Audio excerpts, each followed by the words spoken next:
গেলেও এক যুগে বিসিবিতে কি চলছে এতদিনে তার একটা ফিরিস্তি নিশ্চয়ই জেনে গেছেন দর্শকরা। আলোর নিচে যেমন অন্ধকার, তেমনি ক্রিকেটের চাকচিক্যের ভিড়ে প্রধান নির্বাহী কর্মকর্তার যোগ সাজসে অনিয়মের অভিযোগ উঠেছে, একাধিক গুরুত্বপূর্ণ নথি গায়েবের অভিযোগ উঠেছে।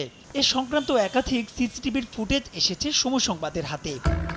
ক্যাপ্টেন ছিলাম, আমারও ওই বোর্ডে কোথায় কি হচ্ছে না হচ্ছে একটু দেখলে, আমরা ভিউ দেখলে বুঝতে পারি যে মনে হয় এটাতে এই হচ্ছে।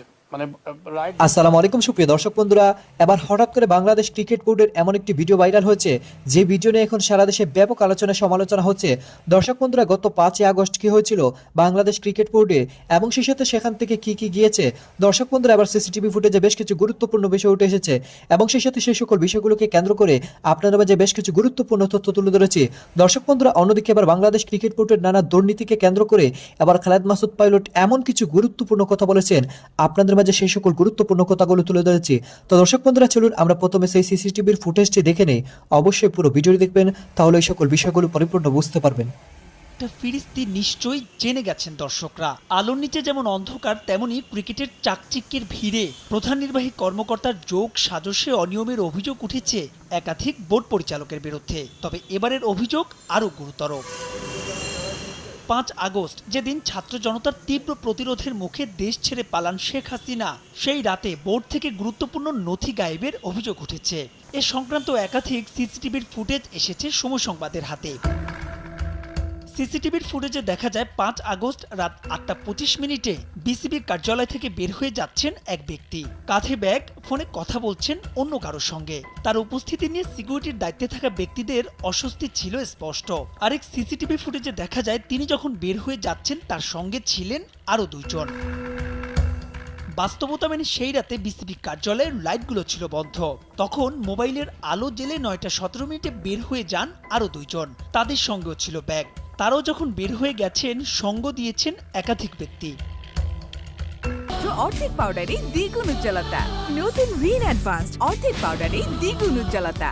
এবার সবচাইতে গুরুত্বপূর্ণ ছবিটার দিকে নজর দেওয়া যাক। রাত 9:40 দুইটি ব্যাগ নিয়ে এক ব্যক্তি নেমে যায় লিফটে করে, যার পরিচয় বের করা সম্ভব হয়নি। কিন্তু সূত্রের খবর, গুরুত্বপূর্ণ নথি ছাড়াও সেখানে ছিল নগদ অর্থ। আমার ব্যাপারে আসলে এই ব্যাপারটা আমি অর্থ ও নথি গায়েবের বিষয়টি জানতে চাওয়া হয় বিসিবির প্রধান নির্বাহী কর্মকর্তার কাছে। যথারীতি সহজ রাস্তায় বেছে নেয়া, সব করেছেন অস্বীকার। এই বিষয়টা আমি আপনাদের মিডিয়াতেই দেখেছি, বাট এই বিষয়টা নিয়ে আসলে কথা বলার এখনো সুযোগ হয়নি। আমরা কথা বলবো। গেল এক যুগে নিজেদের নানা অনিয়ম ঢাকতে মরিয়ে বিসিবির বর্তমান পরিচালনা পর্ষদ। গুঞ্জন আছে সেখানে মুখ্য ভূমিকা পালন করছেন সিইও। তাই তো নতুন কমিটিতে যারা আসবেন তাদের প্রথম কাজ হবে পূর্বের কমিটির সব অনিয়মের মূল। আমি বেসিক্যালি দেখেছি, যেটা ধরেন আপনি যেহেতু নিশ্চয়ই একটা টিমের, যেহেতু আপনি স্পোর্টসের যদি এডিটর হয়ে থাকেন, নিশ্চয়ই আপনার চোখ কান খোলা থাকবে যে আপনার চারিদিকে কী হচ্ছে, আপনার সমস্ত জায়গাতে কে কী রিপোর্ট করছে, কোন চ্যানেল কী রিপোর্ট করছে স্পোর্টসের। তো অ্যাজ এ খেলোয়াড় হিসেবে যেহেতু আমি ক্যাপ্টেন ছিলাম, আমারও ওই বোর্ডে কোথায় কি হচ্ছে না হচ্ছে একটু দেখলে, আমরা ভিউ দেখলে বুঝতে পারি যে মনে হয় এটাতে এই হচ্ছে। মানে রাইট জিনিসটা, রাইট পিপল থাকলে ভয় পেতাম না। রাইট পিপল যদি থাকতাম না, ধরেন সাপোজ অনেকেই আছে গার্ড ছিল না, ওই লোকটা এটা করেছে, তার মানে বুঝে নিচ্ছে যে নিশ্চয়ই কোনো কারণেই এটা করেছে। যখন রং পিপল থাকে তখন কিন্তু আপনাকে সন্দেহটা বেড়ে যায়। তো আমার মনে হয় যে বিপিএলের অনেক জায়গায় আমাদের ল্যাকিংস আছে। আকসু নামে যে আমাদের বাংলাদেশে যেটা করা হয়েছে, সেখানে স্বাধীনতা ছিল না। সেটা কাইন্ড অফ একটা হচ্ছে যে রেজিগনেশন দিয়ে আপনি শুধু রাখা আছে, কিন্তু পিছন থেকে আকসু কিন্তু ক্রিকেট বডি সব কী হবে না হবে। তাই একটা টিমকে দেখেছি পুরা তার বিশাল বড় বাহিনী নিয়ে মাঠের মধ্যে ঢুকে যাচ্ছে, কেউ কিছু বলার নাই, তার অধিকার নিয়ে তার ক্রিকেট বোর্ড তাদের নাই। আবার একটা টিমের জন্য একদম নিয়ম আছে, না এর বেশি ঢুকতে পারবে না। এটা তো হতে পারে না। মানে আমার কথা হচ্ছে সবার জন্য নিউট্রাল হতে হবে। ওখানে যে ঢুকবে, আকসু যে নিয়ম আছে সেই নিয়মগুলো ফলো করতে হবে। সেকেন্ড হচ্ছে আমাদের বিপিএল খেলাগুলোকে আপনি ম্যাক্সিমাম দেখবেন যে আমাদের বড় বড় কোম্পানিগুলো যারা বিপিএলে আছেন, আমি তাদেরকে ছোটো করে বলবো না, তারা হয়তো ইনভেস্ট করেছেন, অবশ্যই আমাদের ক্রিকেটের জন্য অনেক ভালো। টিমগুলোতে ম্যানেজার যে নিয়োগ করা হয় ক্রিকেট বোর্ড থেকে নিয়োগ দিতে হয় বেশিরভাগ ক্ষেত্রে, রিলেশনের মাধ্যমে, যে আচ্ছা আপনি টিম নেবেন, নেন, আমি ঠিক সব করে দেবো, আপনি তো জানেন না ক্রিকেট, আমি সব করে দেবো। তো ম্যানেজারগুলোকে সব নিয়োগ দিতে হয়েছে, 6টা টিমে বা 7টা টিমে ম্যানেজার নিয়োগ দিয়েছে। আচ্ছা কোচ একে দিয়ে দিলাম ভাগ করে, প্লেয়ার মানে কোচে ভাগ দিলাম। আমি যতটুকু জানি অনেক প্লেয়ার বিপিএলে টিম পায় নাই। কেন পায় নাই? এখান থেকে ইন্ডিকেশন দেওয়া হয়েছে অকশনে, এই কোচগুলোকে এই প্লেয়ারগুলোকে ডাকা হবে না, ডাকবা না। এটা তো হতে পারে না। টিম হবে স্বাধীন, কোন প্লেয়ার কি ইনডিসিপ্লিন ছিল, কি ডিসিপ্লিন ছিল জানেন? আমার কথা হচ্ছে সে যদি ফাইনের মধ্যে না পড়ে থাকে, যে যদি সে সাসপেন্ড হয়ে না থাকে, তাহলে অকশনের মধ্যে কেন ভালো প্লেয়ার চান্স পাবে না? তো অনেক আমার কাছে মনে হয় যে এই কাজগুলো করা হয়েছে। আশা করি যদি এগুলোকে থেকে বেরিয়ে আসতে হবে আমার কাছে মনে হয়। এবং আমি এখনও মনে করি যে বাংলাদেশের অনেক বড় বড় হাউস আছে, তারা অনেকে হয়তো ক্লাব বিপিএল নিতে চায় টিম, কিন্তু তাদেরকে রাইট জিনিসটা দিতে হবে। যে আমি বলবো যে তাদেরকে একটা ইনভেস্ট করবে, তাদেরকে একটা সুন্দর দিতে হবে যে এই আসলে আপনি এই বেনিফিট পাবেন, এই সুবিধাগুলো পাবেন। আপনি একটা ব্যবসায়িক খামাকা 10 কোটি টাকা খরচ করবে? আপনি দেখেন বিপিএলে বেশিরভাগ কোম্পানি যারা টিম চালিয়েছে তারা হচ্ছে ক্ষমতাবান মানুষ ছিল। ক্ষমতাবান মানুষগুলো টিম বানিয়েছে কেন? তাকে তো টাকা খরচ করা লাগতো, বিভিন্ন লোক এসে টাকা দিয়ে যেত। আমি যতদূর জানি মানুষজন কেউ 5 কোটি, কেউ 2 কোটি, কেউ 3 কোটি টাকা দিয়ে যেত, বিকজ সে তো ওই চেয়ারে আছেন, বিকজ ওই চেয়ারকে দেখে দিয়েছেন তার স্বার্থে, বিকজ হচ্ছে 2 কোটি টাকা দিলে 10-20 কোটি টাকার একটা কাজ পেয়ে যাবে। তো এইভাবে আপনি বিপিএলকে মানে প্র্যাকটিক্যালি বিপিএলকে মার্কেটিং ওয়াইজ আপনি ব্র্যান্ড বানাতে পারেন না।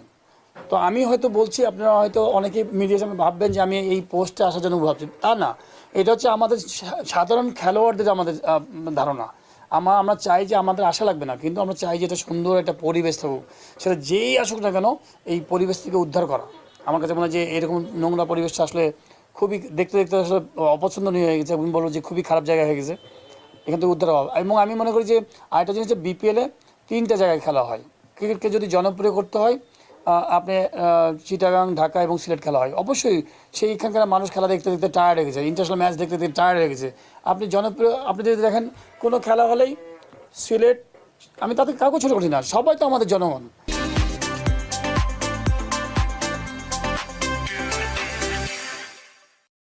তো ছোট খেলা, মরা খেলা একটা আসছে, সেটাও দেখি চিটাগাং। আপনি দেন না বগুড়ায় খেলা দেন না, আপনি দেন না আপনি রাজশাহীতে খেলা দেন না, দেন না খুলনা খেলা দেন না, কেন দেবেন না? ওটা ওই এলাকার মানুষও তো আশা করে যে ওই এলাকার ছেলেরা, ইয়াং যুব সমাজ যাবে, খেলা দেখবে। যেমন বিপিএলটা হচ্ছে আপনার একটা ইন্টারন্যাশনাল টুর্নামেন্ট। আপনি দেখবেন যে জিম্বাবুয়েতে আমরা খেলতে গেছি, আপনারা হয়তো অনেকেই গেছেন।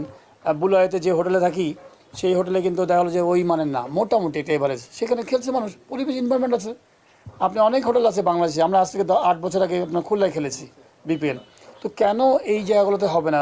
ওই এলাকার মানুষ খেলা দেখার সুযোগ পাবে, ওই এলাকার বাচ্চারা যদি 6টা-7টা টিম যায়, মিনিমাম 70-80 জন বোলার ওখানে নেট বোলিংয়ে বল করবে। তো দর্শক বন্ধুরা, আপনারা হয়তো পুরো ভিডিও দেখে এবং সেই সাথে এই সকল বিষয়গুলো জেনে অবশ্যই বুঝতে পেরেছেন অবশেষে বাংলাদেশ ক্রিকেট বোর্ডেও যেন এবার লুটপাটের শুরু হয়ে গিয়েছে, আর সেই লুটপাটে যেন এবার ধরা খেয়ে গিয়েছে। তো দর্শক বন্ধুরা, আপনারা এই সিসিটিভির ফুটেজটি দেখে এবং এই সকল বিশ্লেষণগুলো শুনে আপনাদের কাছে কি মনে হচ্ছে? তবে কি বাংলাদেশ ক্রিকেটে আবারও নতুন করে ঝামেলা শুরু হতে যাচ্ছে? এবং সেই সাথে খালেদ মাসুদ পাইলট সাহেবের এই সকল কথাগুলো শুনে আপনাদের কাছে কেমন লেগেছে এবং আপনাদের কাছে কি মনে হয়েছে অবশ্যই কমেন্ট করে জানিয়ে দিবেন। তো দর্শক বন্ধুরা, ভালো থাকুন, সুস্থ থাকুন, আল্লাহ হাফিজ।